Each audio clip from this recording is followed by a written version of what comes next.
Here's something most men will never admit out loud. They've been approaching attraction completely backward their entire lives. You've been taught that desire is something you create through effort, through the right words, the perfect timing, the clever compliment. But here's the truth. Desire isn't created, it's triggered. And the men who understand this distinction live in a completely different reality than everyone else. They're not working harder. They're not more attractive. They're not saying magical things. They're simply operating from a psychological framework that bypasses logic and speaks directly to emotion.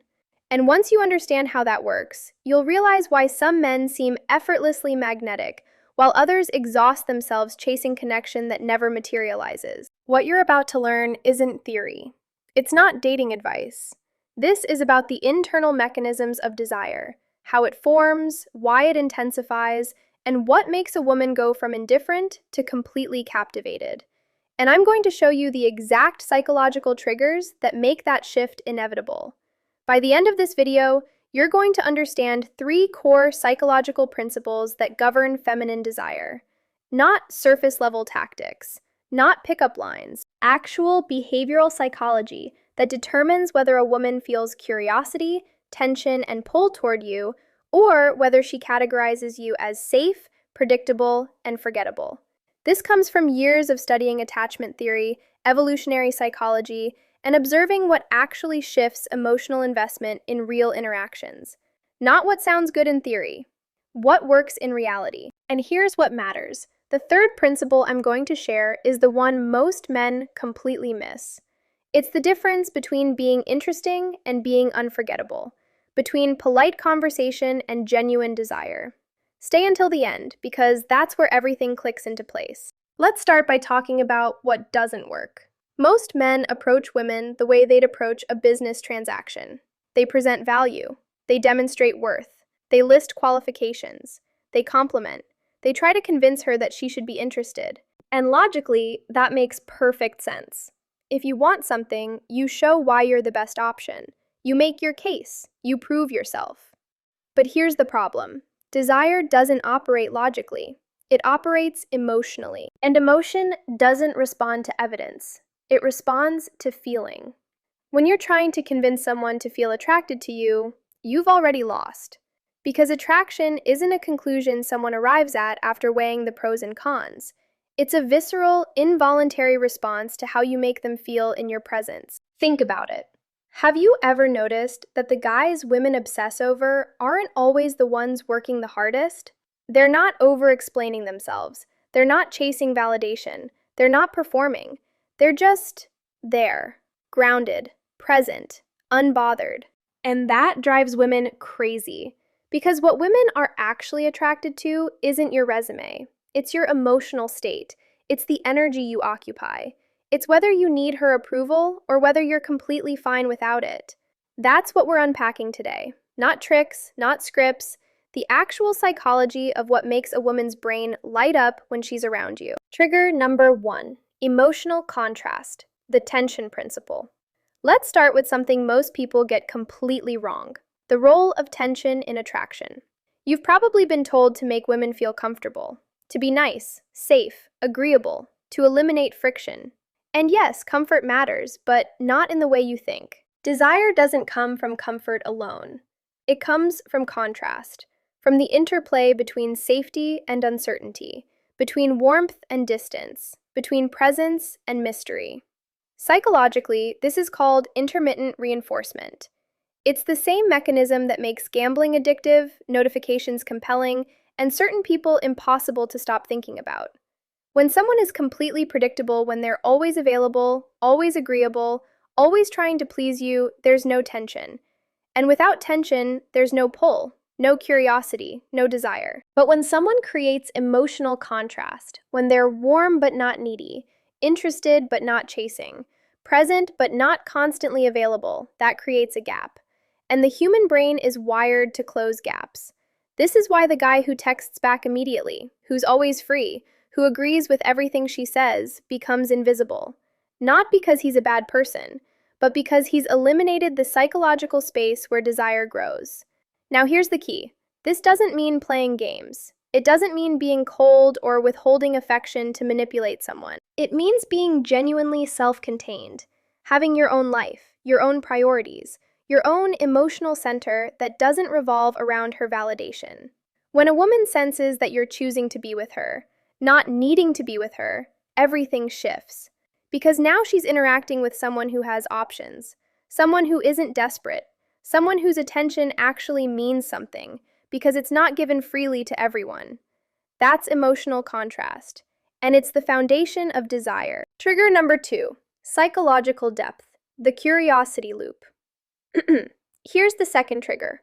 Women are attracted to men they can't fully figure out. Not mystery for the sake of mystery, not withholding information to seem interesting, but genuine psychological depth, the sense that there's more beneath the surface than what you show immediately. Most men make the mistake of oversharing. They explain themselves, they qualify their opinions, they reveal their entire hand in the first conversation because they think transparency builds connection. And it does, but only to a point. When you give someone your entire story up front, there's nothing left to discover, no reason to lean in, no curiosity, no emotional investment in uncovering who you really are. Women are emotionally intelligent. They're constantly reading subtext, tone, energy, what you're not saying. And when a man is comfortable leaving space in the conversation when he doesn't feel the need to fill every silence or justify every thought that signals confidence, it signals depth. Think about the people who fascinate you. They're not the ones who tell you everything about themselves in the first 5 minutes. They're the ones who reveal themselves slowly, who make you work a little to understand them, who leave you wondering, what's really going on in their head? That curiosity creates pull. Now, this doesn't mean being evasive or playing aloof. It means having layers, having interests, perspectives, and experiences that don't revolve around impressing her. It means being genuinely engaged in your own life in a way that makes her want access to it. When you ask questions and actually listen, not to respond, but to understand, you create depth. When you share perspectives that challenge her, make her think, make her see the world differently, you become memorable. And here's the magic. When a woman feels like she's discovering you piece by piece, when she has to earn your vulnerability, she invests emotionally. She starts thinking about you when you're not around. She starts wondering what you're doing, who you're with, what you're thinking. That's the curiosity loop, and it's intoxicating. Trigger number 3, emotional leadership, the grounding effect. Now here's the third trigger, and this is the one that separates attraction from desire. Women don't just want a man who's interesting. They want a man who's grounded, someone who can hold his emotional center even when everything around him is chaotic. This is what I call emotional leadership, and it's the single most magnetic quality a man can possess. Let me explain what this looks like. Most men are emotionally reactive. When a woman tests them verbally, emotionally, through silence or distance, they panic. They scramble. They try to fix it. They chase reassurance. They change their behavior to regain approval. And every time you do that, you communicate one thing: I need you more than you need me. But the man who understands emotional leadership doesn't react. He doesn't take things personally. He doesn't get defensive when challenged. He doesn't collapse when a woman pulls away.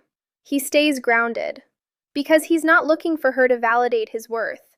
He already knows his worth. And that self-certainty is deeply, viscerally attractive. Think about it from an evolutionary perspective. For thousands of years, women had to choose partners who could remain calm under pressure, who could lead, who could make decisions, who wouldn't fall apart when things got difficult. That wiring still exists. When you stay emotionally steady, when you can laugh off a test, when you can give space without anxiety, when you can express interest without desperation, you trigger something primal. You become the exception, the man who doesn't operate like everyone else. And here's what most men don't understand. Emotional leadership isn't about dominance. It's not about controlling or overpowering. It's about presence. About being so comfortable in your own skin that other people feel safe around you. Women want to feel things. They want passion, intensity, connection. But they also want to feel safe while feeling those things. And safety doesn't come from niceness. It comes from strength that's under control. When you can hold space for her emotions without trying to fix them, without getting rattled, without needing her to be different than she is, that's when desire deepens. When you can disagree with her respectfully, challenge her perspective without aggression, stand your ground without arrogance, that's when she starts seeing you as more than just another guy. Because now, you're not just someone she's attracted to, you're someone she respects. And respect is the foundation of lasting desire. So how does this actually show up in real life? Let's say you're talking to a woman you're interested in. She's giving you mixed signals, sometimes engaged, sometimes distant. Most guys would panic. They'd double down, text more, try harder, seek reassurance. But if you understand these principles, you do the opposite. You stay grounded. You don't react to the distance. You give her space without resentment. And when she re-engages, you're warm, but you're not desperate. You're genuinely happy to hear from her, but your emotional state didn't collapse in her absence. That subtle shift changes everything. Or, let's say she disagrees with you about something. Most men either back down immediately to avoid conflict or get defensive. But you don't do either. You listen. You consider her perspective. And then you calmly share yours. Not to win, but because you genuinely believe it. You're not attached to changing her mind. You're just comfortable being yourself. That's emotional leadership. Or maybe she tests you, teases you, says something to see how you'll react. Most guys get insecure or try to prove themselves. But you just smile. You know what she's doing. And instead of taking it seriously, you playfully redirect. Because you're not in your head worrying about what she thinks. You're present, relaxed, enjoying the moment.